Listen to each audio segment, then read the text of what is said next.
वडोदरा के शहरी और ग्रामीण इलाके की आशा वर्कर बहनों की ओर से अपनी पड़तर मांगों को लेकर आज एक मक्कम आवाज उठाई गई है। दरअसल नई कलेक्टर कचहरी पर आज ये सभी आशा वर्कर बहनें इकट्ठा होकर नारेबाजी करते हुए हाथ में पोस्टर बैनर लिए पहुंची थी। इन सभी आशा वर्कर बहनों की ओर से समान काम समान वेतन समेत की कई पड़तर मांगों को साझा किया जा रहा है और जल्द से जल्द उनकी मांगों का स्वीकार हो, ये बात भी रखी जा रही है। उसी के तहत आज आक्रोश जताते हुए इन आशा वर्कर बहनों की ओर से नई कलेक्टर कचहरी पर हल्ला बोल कर दिया गया था और उसी के साथ अधिक निवासी कलेक्टर BS पटेल को आवेदन पत्र देते हुए अपनी मांगों को रखते हुए जल्द से जल्द मांगों को पूर्ण करने की बात इन आशा वर्कर बहनों की ओर से रखी गई थी और इसी के साथ आने वाले वक्त में उग्र आंदोलन करने की धमकी भी दी गई थी अगर उनकी मांगों का स्वीकार नहीं हुआ तो। ऐसे में आशा वर्कर बहनों की ओर से आज नई जिला कलेक्टर कचहरी पर हल्ला बोल कर दिया गया था। અમારી એ જ માગણી છે જો ઓનલાઈન ટેકોની કામગીરી છે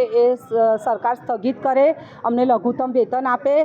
સમાન કામ સમાન વેતન આપે, વર્ગ 4ના કર્મચારી જાહેર કરે, અમારું શોષણ બંધ કરે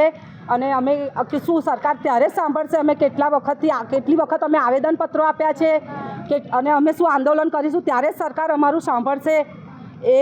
સરકાર આજે અમારો પ્રશ્ન છે એ હલ કરે અને અમારી માંગ પૂરી કરે અને નહીં પૂરી કરે તો અમે ગાંધીનગર આંદોલન કરીશું। અત્યારે અમે ચોક્કસ મુદ્દાની હડતાલ પર છે, અમે હડતાલ પાછી નહીં ખેંચીએ, અમને સમાન કામ સમાન વેતન મળશે તો જ અમે હડતાલ પાછી ખેંચીશું,